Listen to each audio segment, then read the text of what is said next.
200ಕ್ಕೂ ಹೆಚ್ಚಿನ ಅಟ್ಯಾಕ್ಸ್ ಭಾರತದಲ್ಲಿ ಕಳೆದ 11 ವರ್ಷಗಳಲ್ಲಿ ಆಗಿಲ್ಲ ಅಂತ ಹೇಳ್ತಾರೆ. ನಮ್ಮ ಭಾರತ ಸೈನಿಕರು 270 ಜನ ಟೆರರಿಸ್ಟ್ ಗಳನ್ನ ಕೊಂದಿದ್ದಾರೆ. ಈ ನೋಟಬಲ್ ಇನ್ಸಿಡೆಂಟ್ಸ್ NDA ಟೈಮ್ ನಲ್ಲಿ ಯಾವ್ದಾದ್ರು ಅಂದ್ರೆ ಉರಿ ಅಟ್ಯಾಕ್.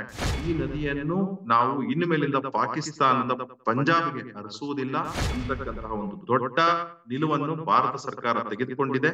ತಾಲಿಬಾನ್ ಸರ್ಕಾರ ಏನಿದೆ ಅಫ್ಘಾನಿಸ್ತಾನಲ್ಲಿ, ಅವರೂ ಸಹ ಭಾರತ ಜೊತೆಗೆ ನಾವು ನಿಲ್ತೇವೆ, ಭಾರತದಲ್ಲಿ ಒಂದು ಸದೃಢವಾದ ಸರ್ಕಾರ ಇದೆ ಅನ್ನತಕ್ಕಂಥದನ್ನ ಈಗಾಗಲೇ ಉರಿ ಅಟ್ಯಾಕ್ ಅಲ್ಲಿ ತೋರಿಸ್ಕೊಟ್ಟಿದ್ದಾರೆ. ಪಾಕಿಸ್ತಾನ ಮತ್ತು ಪಾಕಿಸ್ತಾನದ ಮೆಂಟಾಲಿಟಿನ ನಾವು ಬೈತಾ ಇದ್ದೇವೆ. ನಾವು ಭಾರತದ ಮುಸಲ್ಮಾನರ ವಿರೋಧ ಯಾವುದೇ ಮಾತನ್ನು ಆಡ್ತಾ ಇಲ್ಲ. ಕಾಶ್ಮೀರ್ನಲ್ಲಿ ಟೂರಿಸಂ ಬೆಳೆದು ಜನ ಏನಾಗಿದೆ ಭಾರತ ಸರ್ಕಾರದ ಜೊತೆಗೆ ಸದಾ ನಿಂತ್ಕೊಳ್ತಾರೆ. ಆರ್ಟಿಕಲ್ 370 ತೆಗ್ದಿದ್ರಿಂದ ಹಿಂಗಾಯ್ತು ಅಂತ ಹೇಳಿದ್ರೆ ಯಾವ ರೀತಿಯ ನಾವು ವಿಶ್ಲೇಷಣೆ ಮಾಡಬೇಕು ಬಂಡಿ ಸಿದ್ದಣ್ಣ ಗೌಡನ್ನೇ ಕೇಳಬೇಕು.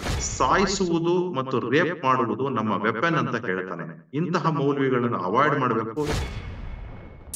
ಭಾರತದಲ್ಲಿ ಟೆರರಿಸ್ಟ್ ಆಕ್ಟಿವಿಟಿ ಅಂತಕ್ಕಂಥದ್ದು 1947ರಿಂದ ಹಿಡ್ಕೊಂಡು 2025 ಸಹ ಸತತವಾಗಿ ಹಾಕೊಂಡು ಬಂದಿದೆ.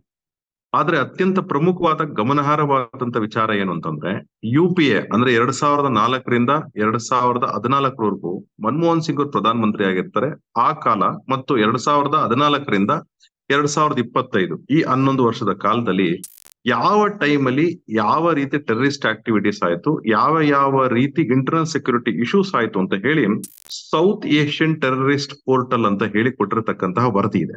ಈ ವರದಿ ಪ್ರಕಾರ 2004ರಿಂದ 2014 ಮೇ ವರೆಗೂ ಸಹ 7,000 ಜನ ತೀರೋಗಿ ತತ್ಸುಮಾರು 800+ ಅಟ್ಯಾಕ್ಸ್ ಆಗಿತ್ತು ಭಾರತದ ಮೇಲೆ ಅಂತ ಹೇಳಿ, ಟೆರರಿಸ್ಟ್ ಅಟ್ಯಾಕ್ಸ್, ಇದು ಮಾಯಿಸ್ಟ್ ಅಟ್ಯಾಕ್ಸ್ ಅಲ್ಲ, ಟೆರರಿಸ್ಟ್ ಅಟ್ಯಾಕ್ಸ್ ಮಾತ್ರ ಆಗಿತ್ತು ಅಂತ ಹೇಳಿ ವರದಿ ಕೊಡ್ತಾರೆ. ಅದರಲ್ಲಿ ಅತ್ಯಂತ ಪ್ರಮುಖವಾದಂತದ್ದು 2008ರಲ್ಲಾದಂತಹ ತಾಜ್ ಮೇಲೆ ಅಂದ್ರೆ ಮುಂಬೈಯಲ್ಲಾದಂತಹ ದಾಳಿ ಏನಿತ್ತು, ಮತ್ತು 2006ರಲ್ಲಿ ಮುಂಬೈನ ಟ್ರೈನ್ ಬಾಂಬ್ ಬ್ಲಾಸ್ಟ್ ಅಟ್ಯಾಕ್ಸ್ ಏನಿತ್ತು, ಇದು ಅತ್ಯಂತ ಪ್ರಮುಖವಾದದ್ದು. ಅದೇ ಗಮನಾರ್ಹವಾದಂತ ವಿಚಾರಗಳ ಜೊತೆಗೆ ಜಮ್ಮು ಕಾಶ್ಮೀರ ಮತ್ತು ನಾರ್ತ್ ಈಸ್ಟ್ ಆಫ್ ಇಂಡಿಯಾದಲ್ಲೂ ಸಹ ಅನೇಕ ಟೆರರಿಸ್ಟ್ ಅಟ್ಯಾಕ್ಸ್ ಆಗ್ತಿತ್ತು ಅಂತ ಹೇಳಿ, ಅಂದ್ರೆ 15 major bomb blast main land ಅಂದ್ರೆ ನಾರ್ತ್ ಈಸ್ಟ್ ಮತ್ತು ಜಮ್ಮು ಕಾಶ್ಮೀರ್ ಬಿಟ್ಟು ಭಾರತದಲ್ಲಿ ಆಗಿತ್ತು ಅಂತ ಹೇಳ್ತಾರೆ. ಹಾಗೆ ಇದ್ರ ಪ್ರಕಾರ ನೋಡೋದಾದ್ರೆ 2008ರಲ್ಲಿ 166 ಜನ ಮುಂಬೈಯಲ್ಲಿ ತೀರ್ಕೊಳ್ತಾರೆ, ಹುತಾತ್ಮರಾಗ್ತಾರೆ. 2006ರಲ್ಲಿ 209 ಜನ ಈ ಮುಂಬೈನ ಟ್ರೈನ್ ಬ್ಲಾಸ್ಟ್ ಏನಾಯ್ತು ಅದರಲ್ಲಿ ತೀರ್ಕೊಳ್ತಾರೆ ಅಂತ ಹೇಳ್ತಕ್ಕಂತಹ ವರದಿ ಬರುತ್ತೆ. ಜೊತೆಗೆ ಟೋಟಲ್ 2004ರಿಂದ 2014 ಮಧ್ಯದಲ್ಲಿ 707 ಸಿವಿಲಿಯನ್ಸ್ ತೀರ್ಕೊಳ್ತಾರೆ ಅಂತಕ್ಕಂತ ವರದಿ ಬಂದ್ರೆ, ನ್ಯಾಕ್ಸಲ್ ಅಟ್ಯಾಕ್ಸ್ ಇಂದ ಸತ್ತಂತವರು 1000 ಜನಕ್ಕಿಂತ ಜಾಸ್ತಿ ಇತ್ತು 2004ರಿಂದ 2014ರಲ್ಲಿ ಅಂತ ಹೇಳಿ ವರದಿ ಕೊಡ್ತಾರೆ. ಯಾಕೆ 1000ಕ್ಕಿಂತ ಜಾಸ್ತಿ ಇತ್ತು, ಯಾಕೆ ನಿಖರವಾದ ನಂಬರ್ ಇಲ್ಲ ಅಂತ ಹೇಳಿದ್ರೆ, ಅನೇಕ ಜನ ಈ ಸಿವಿಲಿಯನ್ಸ್ ಏನಿರ್ತಾರೆ ಮಾಯಿಸ್ಟ್ ಗಳಿಂದ ಸಾಯಿಸಲ್ಪಟ್ಟಿರ್ತಾರೆ, ಆದ್ರೆ ಆ ನಂಬರ್ನ ಬೇರೆ ರೀತಿ ತೋರಿಸಲಾಗಿತ್ತು ಅನ್ನತಕ್ಕಂತಹ ವರದಿನೂ ಸಹ ಇದೇ ಸೌತ್ ಏಷ್ಯನ್ ಟೆರರಿಸ್ಟ್ ಪೋರ್ಟಲ್ ಅಂತಕ್ಕಂಥದ್ದು ಕೊಡ್ತಾರೆ. ಆಯ್ತಪ್ಪ, ಈ ರಿಟಾಲಿಯೇಷನ್ ಏನ್ ಮಾಡಿದ್ರು ಅಂತ ಹೇಳಿದ್ರೆ ನಮ್ಗೆಲ್ಲ ಗೊತ್ತಿರಂಗೇನೆ 2 ಬಾರಿ 2008ರಲ್ಲಿ ಒಂದು ದೊಡ್ಡ ಎವಿಡೆನ್ಸ್ ಇತ್ತು, 2009ರಲ್ಲಿ ಇಂಟರ್ನ್ಯಾಷನಲ್ ಮೀಡಿಯಾನು ಸಹ ಮಾತಾಡ್ತು, ಅಮೆರಿಕನ್ಸ್ ಸಹ ಹೇಳಿದ್ರು. ಇದಕ್ಕೆ ಡೈರೆಕ್ಟ್ ಲಿಂಕ್ಸ್ 2008ರಲ್ಲಿ ನವೆಂಬರ್ 26ನೇ ತಾರೀಕು ಆದಂತಹ ಟೆರರಿಸ್ಟ್ ಅಟ್ಯಾಕ್ಸ್ಗೆ ಡೈರೆಕ್ಟ್ ಲಿಂಕ್ ಪಾಕಿಸ್ತಾನ ಇದೆ. ನೀವು ಪಾಕಿಸ್ತಾನ ಮೇಲೆ ಆಕ್ಷನ್ ತೆಗೆದುಕೊಳ್ಬಹುದು, ನಾವೆಲ್ಲ ನಿಮ್ ಜೊತೆಗೆ ನಿಂತ್ಕೊಳ್ತೀವಿ ಅಂತ ಅಮೆರಿಕ ಸೇರ್ಸ್ಕೊಂಡು ಬೇರೆ ಬೇರೆ ದೇಶಗಳು ಹೇಳಿದ್ರು ಸಹ ಆವತ್ತಿನ UPA ಸರ್ಕಾರ ಮನಮೋಹನ್ ಸಿಂಗ್ ಅವರು ರಿಟಾಲಿಯೇಟ್ ಮಾಡೋದು ಬೇಡ ನಾವು, ಯಾಕಂತಂದ್ರೆ ಸಿಚುಯೇಷನ್ ಎಸ್ಕಲೇಟ್ ಆಗ್ಬಿಡುತ್ತೆ ಅಂತ ಹೇಳ್ತಕ್ಕಂತ ಕೆಲಸ ಒಂದ್ ಕಡೆ ಆಗುತ್ತೆ.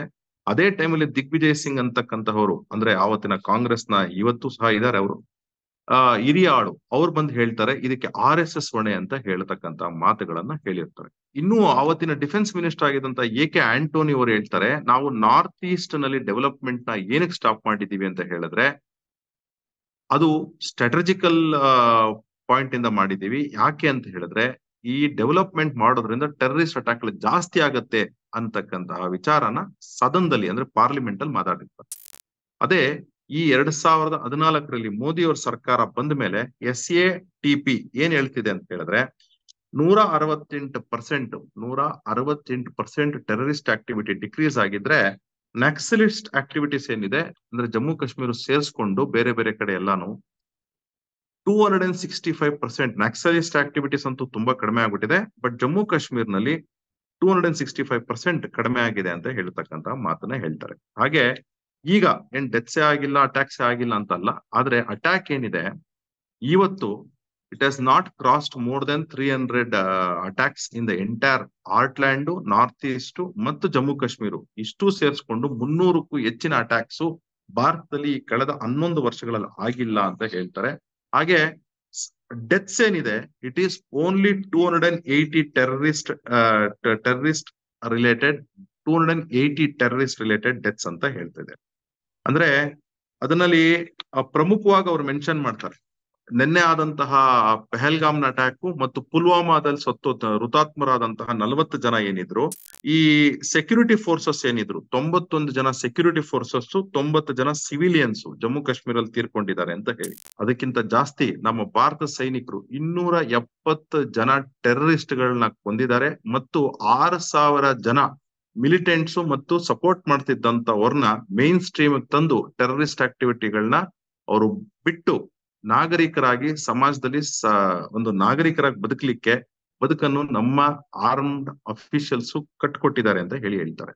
ಈ ನೋಟಬಲ್ ಇನ್ಸಿಡೆಂಟ್ಸ್ NDA ಟೈಮ್ ನಲ್ಲಿ ಯಾವ್ದಾದ್ರು ಅಂದ್ರೆ, ಉರಿ ಅಟ್ಯಾಕ್ ಅಂದ್ರೆ ಪುಲ್ವಾಮಾ ಅಟ್ಯಾಕ್ ಆದ್ಮೇಲೆ ಭಾರತ ಯಾವ ರೀತಿ ರಿಟಾಲಿಯೇಟ್ ಮಾಡ್ತು ಅನ್ನೋದಕ್ಕೆ ಉರಿ ಅಟ್ಯಾಕ್ ಒಂದಾದ್ರೆ, ಮತ್ತು ನಿನ್ನೆ ನಡೆದಂತಹ ರಾಜತಾಂತ್ರಿಕ ವಿಚಾರದಲ್ಲಿ ಈ ಏನು ನದಿ ರವಿ ನದಿ ಅಂತ ಏನ್ ಹೇಳ್ತಾರೆ, ರವಿ ಸತ್ಲೇಜ್ ನದಿ ಅಂತ ಹೇಳಿ, ಈ ನದಿ ಏನಿದೆ, ಈ ನದಿಯನ್ನು ನಾವು ಇನ್ನು ಮೇಲಿಂದ ಪಾಕಿಸ್ತಾನದ ಪಂಜಾಬ್ಗೆ ಹರಿಸುವುದಿಲ್ಲ, ಅದರಿಂದಾಗಿ ಅವರ ಎಕಾನಮಿ ತತ್ತರಿಸುತ್ತೆ ಅಂತಕ್ಕಂತಹ ಒಂದು ದೊಡ್ಡ ನಿಲುವನ್ನು ಭಾರತ ಸರ್ಕಾರ ತೆಗೆದುಕೊಂಡಿದೆ. ಜೊತೆಗೆ ಇದಕ್ಕೆ ಈ ಇಂಟರ್ನ್ಯಾಷನಲ್ ಸಪೋರ್ಟ್ ಹೆಂಗಿದೆ ಅಂದ್ರೆ, ತಾಲಿಬಾನ್ ಸರ್ಕಾರ ಏನಿದೆ ಅಫ್ಘಾನಿಸ್ತಾನಲ್ಲಿ, ಅವರೂ ಸಹ ಭಾರತ ಜೊತೆಗೆ ನಾವು ನಿಲ್ತೇವೆ, ನಾವು ಭಾರತಕ್ಕೆ ನಮ್ಮ ಸಂಪೂರ್ಣ ಬೆಂಬಲ ಇದೆ ಪಾಕಿಸ್ತಾನ ಮಾಡ್ತಿರ್ತಕ್ಕಂಥ ಟೆರರಿಸ್ಟ್ ಆಕ್ಟಿವಿಟೀಸ್ ವಿರೋಧ. ಹಾಗೆ ಸೌದಿ ಅರೇಬಿಯಾ, ಯಾರು ಹಿಂದೆ ಖಲೀಫಾ ಯಾರು ಮುಸ್ಲಿಂ ವರ್ಡ್ಗೆ ಖಲೀಫಾ ಆಗಿದ್ರು ಅಂತವರು ಸಹ ಭಾರತ ಜೊತೆ ನಿಲ್ತಕ್ಕಂತ ಕೆಲಸ ಮಾಡ್ತೀವಿ ನಾವು ಅಂತ ಹೇಳಿ ಈಗಾಗ್ಲೇ ಹೇಳಿಕೆಗಳನ್ನ ಕೊಟ್ಟಿದ್ದಾರೆ. ಅನೇಕ ಅರಬ್ ಕಂಟ್ರೀಸ್ ಏನಿದೆ ಭಾರತ ಜೊತೆ ನಿಲ್ತೀವಿ ಅಂತ ಹೇಳ್ತಿದ್ದಾರೆ. ಹಾಗೆ ಅಮೆರಿಕ ಇರಬಹುದು ಅಥವಾ ರಷ್ಯಾ ಇರ್ಬೋದು, ಯುಕ್ರೇನ್ ಇರ್ಬೋದು, ಇಸ್ರೇಲ್ ಇರ್ಬೋದು, ಅನೇಕ ದೇಶಗಳು ಭಾರತ ಜೊತೆ ನಮ್ಮ ಸಹಕಾರ ಇದೆ, ಭಾರತ ಯಾವುದೇ ಆಕ್ಷನ್ ತೆಗೆದುಕೊಂಡ್ರು ಪಾಕಿಸ್ತಾನ ಮೇಲೆ ನಮ್ಮ ಸಹಕಾರ ಇದೆ ಅಂತಕ್ಕಂತಹ ಈಗಾಗ್ಲೇ ಅನೌನ್ಸ್ ಮಾಡಿದ್ದಾರೆ. ಅದ್ರ ಜೊತೆಗೆ ನಮ್ಮ ನರೇಂದ್ರ ಮೋದಿ ಅವರು ಭಾರತದಲ್ಲಿ ಒಂದು ಸದೃಢವಾದ ಸರ್ಕಾರ ಇದೆ ಅನ್ನತಕ್ಕಂಥದನ್ನ ಈಗಾಗ್ಲೇ ಉರಿ ಅಟ್ಯಾಕ್ ಅಲ್ಲಿ ತೋರಿಸ್ಕೊಟ್ಟಿದ್ದಾರೆ, ಇನ್ನು ಮುಂದೆನೂ ಸಹ ತೋರಿಸ್ಕೊಡ್ತಾರೆ ಅಂತಕ್ಕಂತಹದ್ದು ಪ್ರತಿಯೊಬ್ಬ ಭಾರತೀಯನ ಆಶಯ ಆಗಿದೆ. ಜೊತೆಗೆ ನಾವು ನಿನ್ನೆ ಸಂವೇದನಶೀಲತೆ ಎಷ್ಟರ ಮಟ್ಟಕ್ಕೆ ಬಿಜೆಪಿಯ MP ಆದಂತ ತೇಜಸ್ವಿ ಸೂರ್ಯ ಅವರಿಗೆ ಇತ್ತು ಅನ್ನತಕ್ಕಂಥದ್ದು ನೋಡಿದ್ದೇವೆ. ಯಾಕಂದ್ರೆ ಅವರು ಅಟ್ಯಾಕ್ ನಡೆದಂತಹ ಸಂದರ್ಭದಲ್ಲಿ ಅದೇ ಕಾಶ್ಮೀರದಲ್ಲಿ ಇರ್ತಾರೆ. ಆ ಕಾಶ್ಮೀರದಲ್ಲಿ ಇಮಿಡಿಯೇಟ್ ಆಗಿ ಆ ಜಾಗಕ್ಕೆ ಹೋಗ್ತಾರೆ, ಯಾರು ತೀರ್ಕೊಂಡಿದ್ದಾರೆ ಅವ್ರಿಗೆ ಅವರ ಹೆಂಡತಿ ಮತ್ತು ಮಗುಗೆ ಸಾಂತ್ವನ ಹೇಳಿ ಅವರ ಮೃತದೇಹವನ್ನು ಬೆಂಗಳೂರಿಗೆ ತೆಗೆದುಕೊಂಡ್ ಬರೋದು ಮತ್ತು ಆ ಸುರಕ್ಷಿತವಾಗಿರ್ತಕ್ಕಂತಹ ಹೆಣ್ಮಗು ಮತ್ತು ಆ ಹೆಂಡತಿ ಮತ್ತು ಮಗುವನ್ನು ಸಹ ಬೆಂಗಳೂರಿಗೆ ಕರ್ಕೊಂಡ್ ಬರೋದ್ರಲ್ಲಿ ಅತ್ಯಂತ ಕಾಳಜಿ ವಹಿಸಿ ಅವರು ಬೆಂಗಳೂರಿಗೆ ಕರ್ಕೊಂಡ್ ಬರ್ತಕ್ಕಂತ ಕೆಲಸ ಮಾಡಿದ್ದಾರೆ. ಅಂದ್ರೆ ನಮ್ಮಲ್ಲಿ ಸಂವೇದನಾಶೀಲತೆ ಎಷ್ಟಿದೆ ಮತ್ತು ಸೂಕ್ಷ್ಮತೆ ಎಷ್ಟಿದೆ ಅಂತ ಹೇಳಿ ಕಂಪೇರ್ಡ್ ಟು ಕಾಂಗ್ರೆಸ್ನ ನಾಯಕರು ಒಂದು ಆಕ್ಷನ್ ಆಗಿದೆ. ನಾವು ಯಾವತ್ತೂ ಸಹ ಇಲ್ಲಿ ಪಾಕಿಸ್ತಾನ ಮತ್ತು ಪಾಕಿಸ್ತಾನದ ಮೆಂಟಾಲಿಟಿನ ನಾವು ಬೈತಾ ಇದ್ದೇವೆ, ನಾವು ಭಾರತದ ಮುಸಲ್ಮಾನರ ವಿರೋಧ ಯಾವುದೇ ಮಾತನ್ನು ಆಡ್ತಾ ಇಲ್ಲ. ಜೊತೆಗೆ ನಾವು ಟೈಮಿಂಗ್ಸ್ ನ ಯಾವ ರೀತಿ ಅಟ್ಯಾಕ್ಸ್ ಆಗಿದೆ ಇದಕ್ಕೆ ನಮ್ಮ ಪ್ರಕಾರ ಒಂದು 7-8 ಕಾರಣಗಳಿದೆ ಅಂತ ಹೇಳಿ ನಮ್ಮ ಅನಿಸಿಕೆ. ಯಾಕೆ ಅಂತಂದ್ರೆ ಆ ಕಾರಣಗಳನ್ನು ಸಹ ನಾನು ಓದ್ತೇನೆ ನೋಡಿ. ಒಂದು, ಈ ಇಂಟರ್ನಲ್ ಫೈಟ್ ಏನಿದೆ ಮುಸಲ್ಮಾನರನ್ನ ಹಿಂದೂಗಳ ವಿರೋಧ, ಈ ವಕ್ಫ್ ಬಿಲ್ ಬಂತು, ಹೀಗೆ ಅನೇಕ ಬಿಲ್ ಬಂದಿದೆ ಒಂದೊಂದಷ್ಟು ಕಡೆ. ಈಗ ವೆಸ್ಟ್ ಬೆಂಗಾಲ್ ಇರಬಹುದು ಅಥವಾ ಕೆಲವು ಕಡೆ UP ಅಥವಾ ಹೈದರಾಬಾದ್ ಅಲ್ಲಿ ಒಂದಷ್ಟು ಜನ ನಮ್ಮ ಸರ್ಕಾರದ ವಿರುದ್ಧ ಪ್ರೊಟೆಸ್ಟ್ ಮಾಡ್ತಾರೆ, ಕೋರ್ಟ್ಗೆ ಹೋಗಿದ್ದಾರೆ. ಅಂದ್ರೆ ಈ ಮುಸಲ್ಮಾನರನ್ನ ಕಟ್ತಕ್ಕಂತ ಕೆಲಸ ಆಗ್ಬೇಕು. ಯಾಕಂದ್ರೆ ಹಿಂದೂಗಳು ರಿಟಾಲಿಯೇಟ್ ಮಾಡಿದ್ರೆ ಮುಸಲ್ಮಾನರು ಅಟ್ಯಾಕ್ ಮಾಡ್ತಾರೆ ಹಿಂದೂಗಳನ್ನ, ಮತ್ತೆ ಇಂಟರ್ನಲ್ ಫೈಟ್ ಸ್ಟಾರ್ಟ್ ಆಗುತ್ತೆ ಅನ್ನೋ ಒಂದು ಕಾರಣ ಇರಬಹುದು. ಜೊತೆಗೆ ಕಾಶ್ಮೀರ್ನಲ್ಲಿ ಟೂರಿಸಂ ಬೆಳೆದು ಜನ ಏನಾಗಿದೆ ಭಾರತ ಸರ್ಕಾರ ಜೊತೆಗೆ ಸದಾ ನಿಂತ್ಕೊಳ್ತಾರೆ ಅನ್ನತಕ್ಕಂತಹದ್ದು ಒಂದು ದೊಡ್ಡ ವಿಚಾರ ಇರಬಹುದು. ಜೊತೆಗೆ ಭಾರತಕ್ಕೆ ಈಗಾಗಲೇ ಇನ್ವೆಸ್ಟ್ಮೆಂಟ್ಸ್ ಸಾಕಷ್ಟು ಬಿಲಿಯನ್ಸ್ ಎಲ್ಲ ಹರಿದು ಬರ್ತಿದೆ. ಇದನ್ನು ಸಹ ನಿಲ್ಲಿಸ್ಬೇಕು ಅಂತ ಇರಬಹುದು. ಜೊತೆಗೆ ಈ ಏನೀಗ ರಾಣಾ US ಅಲ್ಲಿ ಅಮೆರಿಕದಲ್ಲಿ ಅರೆಸ್ಟ್ ಮಾಡಿ ಕರ್ಕೊಂಡ್ ಬಂದಿದ್ದೀವಿ ಭಾರತಕ್ಕೆ, ಈ ವ್ಯಕ್ತಿಯ ಪರವಾಗೂ ಸಹ ಕಾಂಗ್ರೆಸ್ನ ಕೆಲವೊಂದು ಅನೇಕ ನಾಯಕರು ಮಾತಾಡಿದ್ದಾರೆ. ನಾನು ಆ ವಿಚಾರಕ್ಕೆ ನೆಕ್ಸ್ಟ್ ಬರ್ತೇನೆ. ಈ ರಾಣಾನ ಅರೆಸ್ಟ್ ಮಾಡಿರ್ತಕ್ಕಂಥ ಸಮಯ ಏನಿದೆ, ಈ ಸಂದರ್ಭದಲ್ಲೂ ಸಹ ಯಾವುದೋ ಒಂದು ರೀತಿ ಮೆಸೇಜ್ ನ ಕೊಡಬೇಕು ಅಂತ ಹೇಳಿ ಇರಬಹುದು. ಜೊತೆಗೆ ಈ ಸ್ಟೋನ್ ಪೆಲ್ಟಿಂಗ್ ಎಕಾನಮಿ ಏನ್ ನಿಂತೋಗಿತ್ತು 2019 ಆದ್ಮೇಲೆ, ಅಂದ್ರೆ ಆರ್ಟಿಕಲ್ 370 ತೆಗೆದ ಮೇಲೆ, ಆ ವಿಚಾರಕ್ಕೂ ಸಹ ಸ್ಟೋನ್ ಪೆಲ್ಟಿಂಗ್ ಎಕಾನಮಿನ ತುಂಬಾ ಜನ ಇದರಲ್ಲಿ ದುಡ್ಡು ಮಾಡಿಕೊಂಡು ಆರಾಮಾಗಿ ಐಷಾರಾಮಿ ಬಂಗ್ಲೆಗಳಿರೋದು, ರಸ್ತೆಗಳಿರ್ತಕ್ಕಂತಹ ಮಕ್ಕಳನ್ನ ಬೀದಿಗಿಳಿಸಿ ಕಲ್ಲೊಡಿಸಿ ಅವರುಗಳನ್ನ ಬೇರೆ ರೀತಿ ದಾರಿ ತಪ್ಪಿಸ್ತಕ್ಕಂತ ಕೆಲಸ ಮಾಡ್ತಿದ್ರು. ಅವರುಗಳ ಅಂಗಡಿಗಳು ಬಂದಾಗಿತ್ತು, ಅದರಿಂದ ಮತ್ತೆ ಸ್ಟಾರ್ಟ್ ಮಾಡಬೇಕು ಅಂತ ಇರಬಹುದು. ಜೊತೆಗೆ ಜಾರ್ಜ್ ಸೋರಸ್ ಯಾರಿದ್ದಾರೆ, ಭಾರತ ವಿರುದ್ಧ ಸದಾ ಕೆಲಸ ಮಾಡ್ತಿರ್ತಾರೆ. ಇಂತಹ ವ್ಯಕ್ತಿಗಳಿಂದ ಫಂಡ್ ಆಗಿರಬಹುದು. ಇದು ಎಲ್ಲದಕ್ಕಿಂತ American vice president ಭಾರತದಲ್ಲಿದ್ದಾರೆ, American Pradhan Mantri Saudi ಅರೇಬಿಯಾದಲ್ಲಿದ್ರು. ಅಂತಹ ದಿನ ನಾಗರಿಕರ ಮೇಲೆ 26 ಜನ ನಾಗರಿಕರು ಮತ್ತು 4 ಜನ ಸೇವಾಕರ್ತರು ಏನಿದ್ರು ಅವರುಗಳ ಮೇಲೆ ಅಟ್ಯಾಕ್ ಮಾಡಿ 30 ಜನ ಹುತಾತ್ಮರನ್ನು ಭಾರತ ಕಳ್ಕೊಳ್ಳಂಗ್ ಮಾಡಿದೆ. ಇದಕ್ಕೆ ತಕ್ಕ ಉತ್ತರನ ಮೋದಿ ಅವರು ಕೊಡ್ತಾರೆ. ಆದ್ರೆ ಇವತ್ತು ನಾವು ಗಮನಾರ್ಹವಾದಂತ ವಿಚಾರ ಕಾಂಗ್ರೆಸ್ನ ನಿಲುವುಗಳು. ಅಂದ್ರೆ ಕಾಂಗ್ರೆಸ್ನ ಮೊದಲ ಕುಟುಂಬ ಏನಿದೆ ಅದರ ಅಳಿಯ ಆಗಿರ್ತಕ್ಕಂತಹ ರಾಬರ್ಟ್ ವಾದ್ರಾ, ಯಾರು ತಲೆ ಇಲ್ಲದೆ ಮಾತಾಡ್ತಾರೆ, ಯಾರು ಭ್ರಷ್ಟಾಚಾರದಲ್ಲಿ ದಿನನಿತ್ಯ ತೊಡಗಿಸ್ಕೊಂಡಿದ್ದಾರೆ, ಇಂತಹ ವ್ಯಕ್ತಿ ಭಾರತದ ಬಗ್ಗೆ ಕೇವಲವಾಗಿ ಮಾತಾಡ್ತಕ್ಕಂತ ಕೆಲಸ ಮಾಡ್ತಾನೆ. ಯಾಕೆ ಅಂದ್ರೆ ಇವನ ಭಾವ ಯಾರಿದ್ದಾರೆ ರಾಹುಲ್ ಗಾಂಧಿ, ಈತ ಭಾರತದ ಬಗ್ಗೆ ಕೇವಲವಾಗಿ ಅಮೆರಿಕದಲ್ಲಿ ಮಾತಾಡಿರ್ತಕ್ಕಂತಹದ್ದು ಸಹ ಇಲ್ಲಿ ನಾವು ಗಮನ ಹರಿಸ್ಬೇಕು. ಇದೇ ಟೈಮಲ್ಲಿ ಕರ್ನಾಟಕದಲ್ಲಿ ಇರ್ತಕ್ಕಂತಹ ಒಬ್ಬ ಶಾಸಕ, ಬ್ರೈನ್ಲೆಸ್ ಶಾಸಕ, ಇವ್ರ ತಂದೆಗೆ ಎಷ್ಟು ತಲೆ ಇತ್ತು. ಆದ್ರೆ ಈತ ಬಂಡಿ ಸಿದ್ದಣ್ಣ ಗೌಡ ಅಂತೇಳಿ ಶ್ರೀರಂಗಪಟ್ಟಣ ಜನ ಒಂದು ರೀತಿನಲ್ಲಿ ಮೇಧಾವಿಗಳು. ಆದ್ರೆ ಇಂತಹ ಶಾಸಕನ ಆಯ್ಕೆ ಮಾಡ್ಬಿಟ್ರ ಅಂತಕ್ಕಂಥದ್ದು ನಮ್ಗೆ ಆಶ್ಚರ್ಯ ಆಗತ್ತೆ.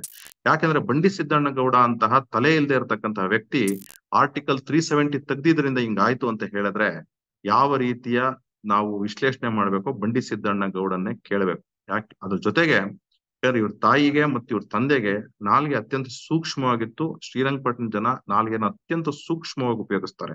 ಆದ್ರೆ ಈತ ಉಪಯೋಗಿಸ್ತಿರತಕ್ಕಂತಹ ಭಾಷೆ ಏನಿದೆ ಇದು ಅತ್ಯಂತ ಖಂಡನೀಯ. ಜೊತೆಗೆ ಇನ್ನು ದಿಗ್ವಿಜಯ್ ಸಿಂಗ್ ಅಂತ ಒಬ್ಬ ಬ್ರೈನ್ಗೆ ಮತ್ತು ನಾಲ್ಗೆಗೆ ಕನೆಕ್ಷನ್ ಇಲ್ಲದೆ ಇರತಕ್ಕಂತಹ ವ್ಯಕ್ತಿಯ ಹೇಳಿಕೆ ಬಾಕಿ ಇದೆ. ಹಾಗೆ ಇನ್ನೂ ಅನೇಕ ಜನ ಇದ್ದಾರೆ ಆ ಕಾಂಗ್ರೆಸ್ ಪಾರ್ಟಿನಲ್ಲಿ, ತುಂಬಾ ಜನ ಬ್ರೈನ್ಗೆ ಮತ್ತು ನಾಲ್ಗೆ ಕನೆಕ್ಷನ್ ಇಲ್ಲದೆ ಇರೋರು ಇದ್ದಾರೆ. ಇವ್ರ ಹೇಳಿಕೆಗಳು ಮುಂದಿನ ದಿನಗಳಲ್ಲಿ ಗಮನಾರ್ಹವಾಗಿರುತ್ತೆ. ಯಾಕೆ ಅಂದ್ರೆ ಇವರು ಭಾರತದ ವಿರೋಧ ತಮ್ಮ ಅಧಿಕಾರಕ್ಕೋಸ್ಕರವಾಗಿ ಏನ್ ಬೇಕಾದ್ರೂ ಮಾಡ್ಬೋದು. ಯಾಕೆಂದ್ರೆ ನಾಳೆ ಬಂದು ಹೇಳ್ಬೋದು ಇದಕ್ಕೆಲ್ಲ RSS ಕಾರಣ, ಇದಕ್ಕೆಲ್ಲ ಬಿಜೆಪಿ ಕಾರಣ, ಹಾಗೆ ಹೀಗೆ ಅಂತೆಲ್ಲ ಮಾತಾಡ್ತಾರೆ. ಯಾಕೆ ಇಂತಹ ಮಾತುಗಾರರ ನಾಲಿಗೆಗೆ ಹಿಡಿತ ಇಲ್ಲದೆ ಇರೋದ್ರಿಂದ ಟೆರರಿಸ್ಟ್ಗಳು ಯಾರಿದ್ದಾರೆ, ಯಾರು ಈ ರೀತಿ ಮೈಂಡ್ ಸೆಟ್ ಇದ್ದಾರೆ, ಇವರಿಗೆ ಒಂದು ಉತ್ತೇಜನ ಸಿಗ್ತಕ್ಕಂತಹ ಕೆಲಸ ಆಗತ್ತೆ. ಯಾಕಂದ್ರೆ ನಾವು ನೋಡಿದ್ದೇವೆ ಅಫ್ಜಲ್ ಗುರು ವಿಚಾರದಲ್ಲಿ ನೋಡಿದ್ದೇವೆ, ಅಥವಾ ಮುಂಬೈ ಬಾಂಬ್ ಬ್ಲಾಸ್ಟ್ ಆದಾಗ ನೋಡಿದ್ದೇವೆ, ಅಥವಾ ಬೇರೆ ಅನೇಕ ಜನ ಯಾರ್ಯಾರು ಟೆರರಿಸ್ಟ್ ಇನ್ಕ್ಲೂಡಿಂಗ್ ರಾಣಾನ ಅರೆಸ್ಟ್ ಮಾಡಿದಾಗ್ಲೂ ಸಹ ಅವನ್ ಪರವಾಗೂ ಒಂದಷ್ಟು ಜನ ಮಾತಾಡ್ತಾರೆ. ಅಂದ್ರೆ ಇನ್ಕ್ಲೂಡಿಂಗ್ ಮಹಾರಾಷ್ಟ್ರದ PCC ಹೆಡ್ ಪ್ರೆಸಿಡೆಂಟ್ ಯಾರಿದ್ದಾರೆ ಅವರು ಸಹ ಈ ರೀತಿಯ ಟೆರರಿಸ್ಟ್ಗಳ ಪರವಾಗಿ ಮಾತಾಡ್ತಕ್ಕಂತಹದ್ದು ನಾವು ನೋಡಿದ್ದೇವೆ. ಅದರಿಂದಾಗಿ ಎಲ್ಲೋ ಒಂದ್ ಕಡೆ ಒಂದು ಬದ್ಧತೆ ಏನಿದೆ, ವೋಟ್ ಬ್ಯಾಂಕ್ಗೋಸ್ಕರ ಒಂದು ಬದ್ಧತೆಯನ್ನು ಕಳ್ಕೊಂಡು ಭಾರತದ ವಿರೋಧ ಯಾರ್ಯಾರು ಮಾತಾಡ್ತಾರೆ ಅಂತವ್ರ ಪರವಾಗಿ ಕಾಂಗ್ರೆಸ್ ಪಕ್ಷ ನಿಲ್ಲುತ್ತೇನೋ ಅಂತ ಹೇಳಿ. ಯಾಕೆಂದ್ರೆ ನಾವು ವಿಧಾನಸೌಧದಲ್ಲಿ ಪಾಕಿಸ್ತಾನ್ ಜಿಂದಾಬಾದ್ ಆದಾಗ ಆ ರಾಜ್ಯಸಭಾ MP ಯಾರಿದ್ರು ಪಕ್ಕದಲ್ಲೇ ಇದ್ರು. ಆದ್ರೆ ಹಂಗ್ ಹೇಳೇ ಇಲ್ಲ ಅಂತ ಹೇಳಿ ಟಿವಿ ಮಾಧ್ಯಮದಲ್ಲಿ ಅನೇಕ ಜನ ಬೊಬ್ಬೆ ಪಡ್ಕೊಂಡ್ರು. FSL ವರದಿ ಬಂತು, ಅದೇ ಕಾಂಗ್ರೆಸ್ ಸರ್ಕಾರ ಸಿದ್ದರಾಮಯ್ಯ ನೇತೃತ್ವದಲ್ಲಿ FSL ವರದಿ ತಂತು. ಆದ್ರೂ ಸಹ ಅವನ ಮೇಲೆ ಯಾವುದೇ ರೀತಿ ಆಕ್ಷನ್ ಇವತ್ತಿಗೂ ತೆಗೆದುಕೊಂಡಿಲ್ಲ. ಆ MP ಗೆ ಒಂದು ಕ್ಷಮಾಪಣೆಯನ್ನು ಸಹ ಪಾರ್ಲಿಮೆಂಟ್ ಅಲ್ಲಿ ಕೇಳಲಿಲ್ಲ. ಆತ ವಕಫ್ ಬಗ್ಗೆ ಮಾತಾಡ್ತಾನೆ. ನನ್ನ ಜೊತೆನೆ ಒಂದು ಟಿವಿ ಡಿಬೇಟ್ ಅಲ್ಲಿ ಇದ್ದಾಗಲೂ ಸಹ ಒಂದು ಕ್ಷಮಾಪಣೆಯನ್ನು ಕೇಳ್ತಕ್ಕಂತ ಕೆಲಸನ ಆ ವ್ಯಕ್ತಿ ಮಾಡ್ಲಿಲ್ಲ. ಇಂತಹ ವ್ಯಕ್ತಿಗಳೇನಿದ್ದಾರೆ, ಇಂತಹ ವ್ಯಕ್ತಿಗಳು ಭಾರತಕ್ಕೆ ನಾಗರ ಹಾವುಗಳಿದ್ದಂಗೆ. ಯಾವತ್ತಾದ್ರೂ ಒಂದ್ ದಿವಸ ಸಾಕಿದ ಮನೆಗೆ ಆ ವಿಷವನ್ನು ಕಕ್ತಕ್ಕಂತಹ ಜನ.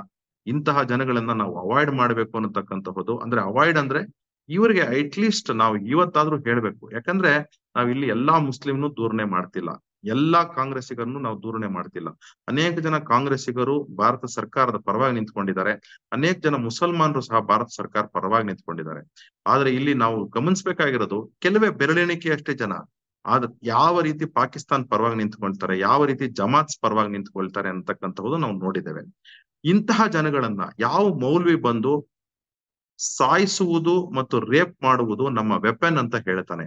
ಇಂತಹ ಮೌಲ್ವಿಗಳನ್ನ ಅವಾಯ್ಡ್ ಮಾಡಬೇಕು. ಯಾವ ಮೌಲ್ವಿ ಬಂದು ನಾವೆಲ್ಲ ಸನಾತನಿ ಮುಸಲ್ಮಾನರು, ಭಾರತಕ್ಕೆ ನಮ್ಮ ಅಲಿಜೆನ್ಸ್ ಇದೆ ಅಂತ ಹೇಳ್ತಾರೆ, ಇಂಥ ಮೌಲ್ವಿಗಳನ್ನ ನಾವು ಎನ್ಕರೇಜ್ ಮಾಡ್ತಕ್ಕಂಥ ಕೆಲಸ ಮಾಡಬೇಕು. ಆದ್ರೆ ಕಾಂಗ್ರೆಸ್ ಸರ್ಕಾರ ಏನ್ ಮಾಡುತ್ತೆ, ತನ್ವೀರ್ ಸೇಠ್ ಅವ್ರ ಮೇಲೆ ಅಟ್ಯಾಕ್ ಆದಾಗ ಅಟ್ಯಾಕ್ ಮಾಡಿದವ್ರ ಪರವಾಗಿ ನಿಂತ್ಕೊಳ್ಳುತ್ತೆ, ತನ್ವೀರ್ ಸೇಠ್ ಪರವಾಗಿ ನಿಂತ್ಕೊಳ್ಳಲ್ಲ. ಹಾನ್ಗಲ್ಲಲ್ಲಿ ರೇಪ್ ಆದಾಗ ರೇಪಿಸ್ಟ್ ಪರವಾಗಿ ನಿಂತ್ಕೊಳ್ಳುತ್ತೆ, ಹಾನ್ಗಲ್ನ ರೇಪ್ ವಿಕ್ಟಮ್ ಆದಂತಹ ಮುಸ್ಲಿಂ ಮಹಿಳೆ ಪರವಾಗಿ ನಿಂತ್ಕೊಳ್ಳಲ್ಲ.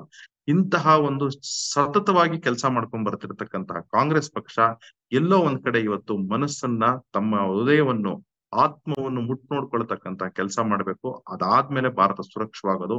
ಇಲ್ಲ ಅಂತಂದ್ರೆ ಈ ಸ್ಲೀಪರ್ ಸೆಲ್ಸ್ ಜೊತೆಗೆ ಈ ಕಾಂಗ್ರೆಸ್ನ ಪುಡಾರಿ ನಾಯಕರು ಅಥವಾ ಪುಡಾರಿ ಯಾರು ಒಂದಷ್ಟು ಜನ ಜಮಾತ್ಸಿನ ಮೌಲ್ವಿಗಳಿದ್ದಾರೆ, ಇವರಿಂದಾಗಿ ಭಾರತದಲ್ಲಿ ಇಂಟರ್ನಲ್ ಸೆಕ್ಯೂರಿಟಿ ಪ್ರಾಬ್ಲಮ್ ಆಗ್ತಿದೆ. ಇವ್ರನ್ನ ಐಡೆಂಟಿಫೈ ಮಾಡ್ತಕ್ಕಂಥ ಕೆಲಸ ಮಾಡೋಣ, ಜೊತೆಗೆ ಇವ್ರನ್ನ ತಕ್ಕ ಶಾಸ್ತಿ ಮಾಡಬೇಕು ಅಂತ ಹೇಳಿ ನಾನು ಪ್ರತಿಯೊಂದು ರಾಜ್ಯ ಸರ್ಕಾರದಲ್ಲೂ ಸಹ ರಿಕ್ವೆಸ್ಟ್ ಮಾಡ್ತಾ ನನ್ನ ವಂದನೆಗಳನ್ನು ಸಲ್ಲಿಸ್ತೇನೆ. ಧನ್ಯವಾದ.